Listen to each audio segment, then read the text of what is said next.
नमस्कार दोस्तों, astro clinic में आपका स्वागत है। आज हम लोग जानेंगे मकर लगन राशि के लिए कैसा जाएगा फरवरी का महीना। दोस्तों, सबसे पहली बात तो ये है कि अगर आपकी मकर राशि है तो शनि की अभी साढ़े साती आपसे उतर रही है। तो आपको खुश हो जाना चाहिए कि पिछले 7.5 साल का जो पीरियड था, जो काफ़ी इमोशनली ड्रेनिंग था, फैमिली से भी दूरियां हुई, कहीं ना कहीं आपकी पर्सनल लाइफ भी ख़राब हुई, आपके काम बनते हुए बिगड़ गए।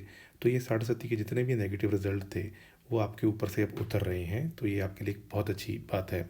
और शनि जाते जाते आपको बहुत अच्छा लाभ दे जाते हैं। तो ये आपके लिए पहली सूचना है।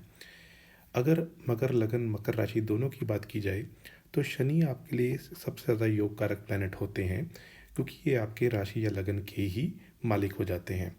अभी ये वर्तमान समय में सेकंड हाउस में है और गुरु के नक्षत्र में, और गुरु जो है भाग्य भाव में बैठे हुए हैं। तो शनि एक बहुत अच्छी पोजीशन में आप कह सकते हैं। कहीं ना कहीं अगर आपके घर बनाने का कोई सपना था या कोई काम होता होता रुक गया था, वो पूरा होगा। माता पक्ष की भी हेल्थ थोड़ी बेटर होती हुई दिखाई देगी। और इसके अलावा आपको अगर धन प्राप्त करने में दिक्कतें आ रही थी वो बेटर होंगी। और कोई विशेष लाभ आपको या कोई इच्छा पूर्ति थी आपकी, वो नहीं हो पा रही थी, या आय के जो स्रोत थे वो निरंतर नहीं थे, वो अब ऑन द वे हो जाएंगे। तो ये एक बहुत अच्छी स्थिति आपके लिए बन गई। दोस्तों, आगे बात करते हैं आपके नेक्स्ट इंपॉर्टेंट प्लेनेट की, जो बन जाते हैं शुक्रदेव। शुक्रदेव इस पूरे ही महीने अपनी उच्च राशि में है, यानी 3 नंबर राशि में। और इनका और पंचम भाव का राशि परिवर्तन योग हो गया। दोस्तों, ये ऐसा पीरियड होता है जब आपके भाग्य से आपको धन प्राप्त होगा, आपकी ट्रैवलिंग से आपको धन प्राप्त होगा, जितनी आप मेहनत करेंगे उससे आपको और ज़्यादा धन प्राप्त होगा। और कोई सडन विंडफॉल या सडन गेन हो सकता है। कई लोग, जब लॉटरी स्टॉक मार्केट की बात की जाती है तो उसमें सेकंड हाउस देखना होता है, 11th हाउस, और उसके अलावा 5th हाउस, क्योंकि 5th हाउस होता है जनता का धन, 11th हाउस होता है लाभ का, और सेकंड हाउस होता है ओवरऑल धन का। यहाँ के मालिक यहीं बैठे हैं शनिदेव। यहाँ के मालिक का राशि परिवर्तन योग हो गया, किसके साथ? शुक्र के साथ, जो कि राहु के साथ बैठे हैं। और केतु के भी ऊपर भी, यानी भाग्य में जो केतु बैठ के भाग्य की हानि कर रहे थे, वहाँ पे दो दो गुरुओं की दृष्टि पड़ गई, गुरु और शुक्र की।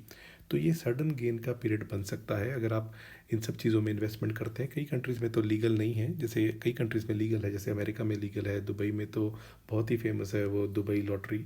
तो ये ऐसा पीरियड होता है जब किसी की ऐसी योग बन सकता है, लेकिन कुंडली में भी योग अच्छे होने चाहिए। लेकिन फिर भी पीरियड काफ़ी सपोर्टिंग है, क्योंकि शुक्र आपके उच्च राशि के हो गए। अब क्योंकि ये आपके नौकरी भाव के भी मालिक हैं और इसके अलावा आपके 5th हाउस के भी मालिक हैं, तो आपके संतान पक्ष की उन्नति होगी। अगर आप स्टूडेंट हैं तो आपके लिए बहुत अच्छा पीरियड रहेगा ये, यानी पढ़ाई से आपको लाभ होगा। नौकरी चेंज होकर कोई बड़ी अच्छी नौकरी मिल जाना, नौकरी में स्टेबिलिटी होना, कांस्टेंट सोर्स ऑफ इनकम होना, ये सारी चीज़ें आपके लिए होती हुई दिखाई देती हैं। दोस्तों, आगे बात करते हैं आपके नेक्स्ट इंपॉर्टेंट प्लेनेट की, जो बन जाते हैं बुधदेव। अब बुधदेव महीना स्टार्ट होने पे पहले ही घर में है, तो ये बहुत अच्छी स्थिति है। ये केंद्र त्रिकोण राजयोग बन गया। अब बुधदेव इस महीने 2 बार मूवमेंट करेंगे। एक बार तो 11 तारीख को ये आ जाएंगे सेकंड हाउस में, और फिर 27 तारीख को आ जाएंगे थर्ड हाउस में। देखा जाए, बुध आपके लिए योग कारक प्लेनेट है। ये सारा ही महीना बुध की स्थिति कहीं ना कहीं बहुत अच्छी रहेगी। पहले तो केंद्र त्रिकोण राजयोग बन गया, तो इसलिए आपके कोई भी जो स्टूडेंट्स थे जो हायर एजुकेशन में थे, या हायर एजुकेशन करके अब वो उससे कुछ पैसा कमाने की कोशिश करना चाहते थे, वो सारे काम आपके बनेंगे। इसके बाद आपकी वाणी थोड़ी मधुरता वाली हो जाएगी, यानी आप अगर कहीं पर भी आपने कोई कोई आपको काम मिला है, उसमें आपको बोलना भी है, उसको मैनेज भी करना है, वो आप बड़े अच्छे से कर पाएंगे, क्योंकि ये शनि के मित्र हैं और शनि की राशि में जा रहे हैं। शनि वहाँ खुद बैठे हैं। और इसके बाद ये अगली राशि में चले जाएंगे, यानी 12 नंबर, जहाँ पे सामान्यतः बुध नीच के हो जाते हैं, लेकिन शुक्र का साथ मिलने के लिए इनका नीचभंग राजयोग बन जाएगा। और वहीं बुध थर्ड हाउस के अति विशिष्ट कारक भी होते हैं। स्पेशली अगर आपका डॉक्यूमेंटेशन से जुड़ा हुआ कोई भी काम रुका हुआ था, या कहीं पासपोर्ट अप्लाई किया था, वीज़ा, ग्रीन कार्ड, कोई भी ऐसे काम में अड़चन थी, वो ऑन द वे हो जाएगी 27 तारीख के बाद। इसके अलावा कम्युनिकेशन, राइटिंग, जर्नलिज्म, पब्लिशिंग, वो सारे सेक्टर वालों को अच्छा लाभ होता हुआ दिखाई दे रहा है। दोस्तों, आगे बात करते हैं सूर्यदेव की। सूर्यदेव आपके 8वें घर के मालिक हैं। हालांकि आठवें घर का इनको दोष नहीं होता, वो बात अलग है। और ये फर्स्ट हाउस में आके बैठे हुए हैं।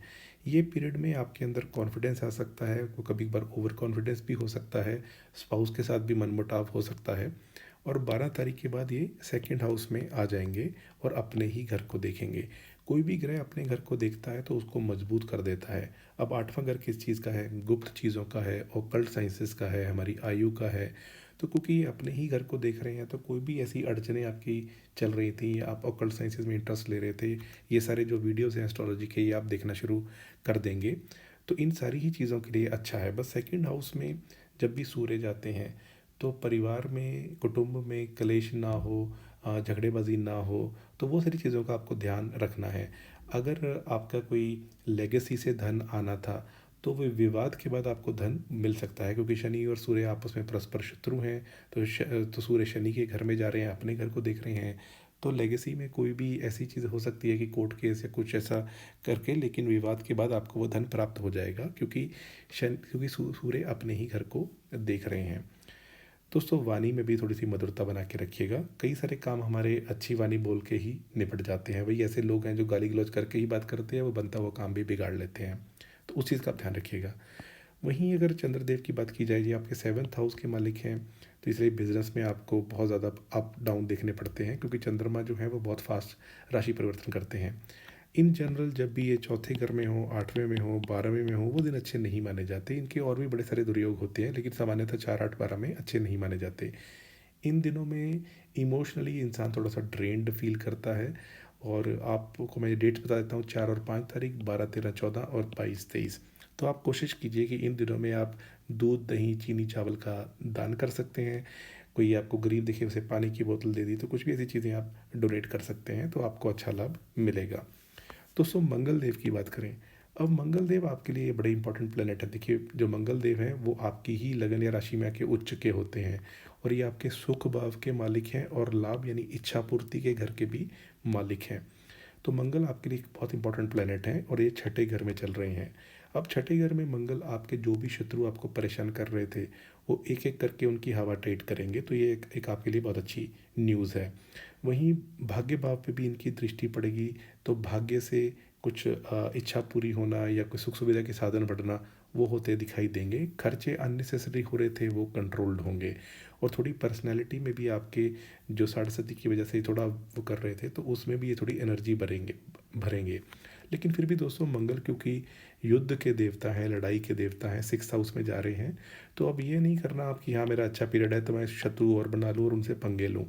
तो इस चीज़ को आप थोड़ा सा अवॉइड करके चलिएगा, क्योंकि अननेसेसरी क्यों शत्रु बनाने हैं। और मंगल क्योंकि अभी गुरु के नक्षत्र में है, गुरु आपके 12वें भाव के मालिक हैं। तो इसलिए आप अननेसेसरी ऐसे अगर खर्च, युद्ध या ऐसे परेशानियों में पड़ेंगे, तो उस पर आपका धन भी व्यय होगा। तो उस सबको आप अवॉइड ही करें तो ज़्यादा अच्छा है।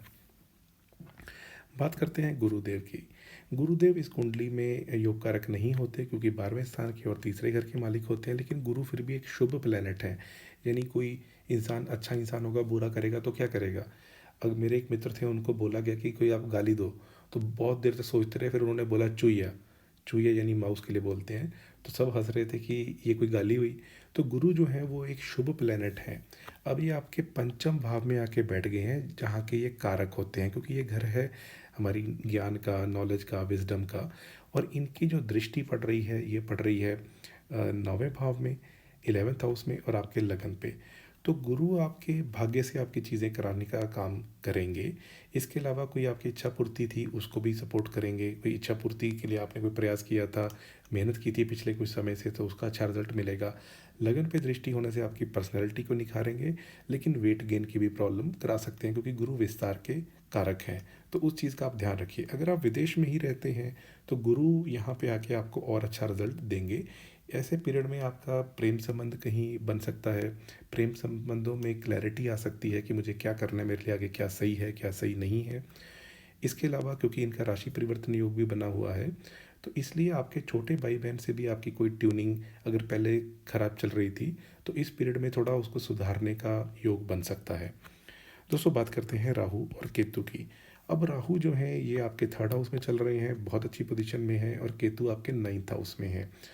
दोस्तों 9th हाउस में केतु के होने की वजह से आपको कभी कभार ऐसा फील करेगा कि मेरी फैमिली या पिता की कमी है मेरी लाइफ में, या आपको ऐसा लगेगा कि मैं इनसेटिस्फाइड हूँ धर्म से, पता शायद कोई और धर्म होगा वो बेटर होगा।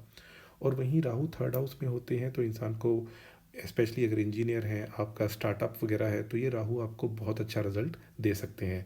अगर आप कोई स्टार्टअप लॉन्च करना चाहते थे, आपके पास सीड फंडिंग है और आप इनक्यूबेटर्स की या उनकी तलाश कर रहे थे, तो वो आपके काम इस समय में बन सकते हैं, तो आप उसकी तरफ आगे ज़रूर बढ़ें।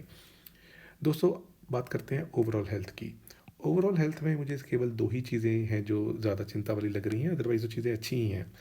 पहला तो ये, क्योंकि आपके 8वें घर का मालिक पहले घर में आके बैठा हुआ है और गुरु की भी दृष्टि है, थोड़ा वेट गेन का ध्यान रखें और ओवर कॉन्फिडेंस से थोड़ा सा बच के रहें, अदरवाइज ओवरऑल हेल्थ आपकी अच्छी ही रहेगी। अपनी आँखों का भी थोड़ा ध्यान दें। दोस्तों, सूर्यदेव हमारी जो आँखें हैं उनकी रोशनी उसके कारक होते हैं, तो उस चीज़ का भी आप थोड़ा ध्यान रखें। फैमिली में चीज़ें मुझे पॉजिटिव होती हुई दिखाई दे रही हैं। फैमिली के साथ आपका जुड़ाव होगा, हो सकता है आप ट्रैवल करें फैमिली मेम्बर को मिलने के लिए, या वो ट्रैवल करके आपको मिलने के लिए आएँ, तो ऐसी कोई स्थिति बन सकती है। स्टूडेंट्स के लिए एक बहुत अच्छा पीरियड से आप गुजर रहे हैं। अगर आप नौकरी की तलाश में थे, पढ़ाई पूरी कर चुके थे, तो जॉब लगने के आपके बहुत ज़बरदस्त चांसेस बनते हैं और कॉम्पिटिटर्स पे भी आप हावी रहेंगे। अगर आप ऑलरेडी जॉब करते हैं तो उसमें स्थितियाँ बहुत अच्छी हैं, कोई आपको नेम फेम रिवॉर्ड अवार्ड मिल सकता है और आपके किए हुए पिछले जो महीनों के काम थे या कुछ समय के किए हुए काम, उसका आपको अच्छा रिटर्न देखने के लिए मिल सकता है। अगर आप जॉब चेंज करके नई जॉब पकड़ रहे थे, तो अमेरिका में तो यूजली, कई और कंट्रीज़ में भी होता है कि बोनस शेयर्स मिल जाते हैं, साइन ऑन बोनस मिल जाता है, तो उसकी भी स्थितियाँ बनती हैं, तो ये भी एक अच्छी स्थिति है। अगर आप प्रेम प्रसंग में हैं और आप डेटिंग के लिए डेट्स की रिक्वेस्ट करते हैं, जो मुझसे अक्सर पूछा जाता है, तो 1, 2 और 3 तारीख और 15 और 16, इन दिनों में शुक्र और चंद्रमा की या तो युति होगी या प्रतियुति होगी, तो ये डेट्स आप फ़ायदा उठा सकते हैं इन डेट्स का, डेटिंग पे जा सकते हैं, या कहीं अपने प्रेमी के साथ कहीं प्लान करना है तो वो भी अच्छा रहेगा। अब आगे बताते हैं कि मैरिज के लिए, तो मैरिज के लिए दोस्तों, एक तो शुक्र उच्च के हैं, गुरु आपके पंचम स्थान में आके बैठ गए हैं, तो मैरिज का योग बन सकता है। लेकिन इसके लिए आपको अपनी कुंडली विश्लेषण ज़रूर करानी चाहिए, क्योंकि एक बार मैरिज हो गई फिर बाद में वो मैरिज चलानी भी होती है, तो वो इसलिए अगर कुंडली अच्छी मैच करेगी तभी आप उसमें आगे बढ़ें। स्पाउस की अगर बात की जाए, दोस्तों आपके स्पाउस की अगर बात की जाएगी तो उनको इस समय भाग्य का भरपूर लाभ मिलेगा। उनकी जॉब चेंज के चांसेस बनते हैं और उनकी कोई विशेष इच्छा पूर्ति हो सकती है। जो भी ये चेंजेस होंगे वो आने वाले समय में उनके लिए बहुत अच्छे रहेंगे। ओवरऑल फाइनेंसिस के लिए पीरियड काफ़ी अच्छा है, पैसा आता रहेगा, धनागमन के स्रोत बढ़ते रहेंगे। ओवरऑल गेंस के लिए आपको थोड़ा सा वेट करना पड़ेगा, लेकिन फिर भी मैं उसको एवरेज टू गुड कहूँगा।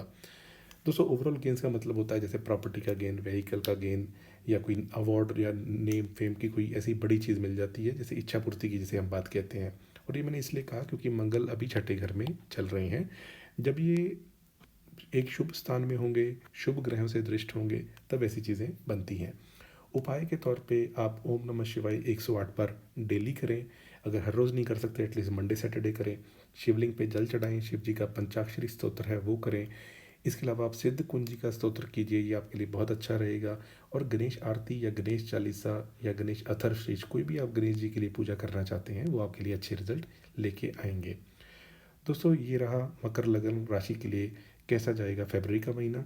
अगर आपको वीडियो अच्छा लगा तो इसको लाइक कर दीजिए। मेरे चैनल पे और भी प्लेलिस्ट हैं ज्योतिष सीखने की, फेमस पर्सनैलिटीज़ के भी मैंने बर्थ चार्ट की एनालिसिस करके वीडियो डाले हुए हैं, तो अगर आपको उस पर इंटरेस्ट है तो आप देख सकते हैं। अगर आपको वीडियो अच्छा लगा इसको लाइक कर दीजिए, चैनल पे पहली बार आए हैं चैनल सब्सक्राइब कर लीजिए। आज के लिए इतना ही, आपका बहुत बहुत आभार।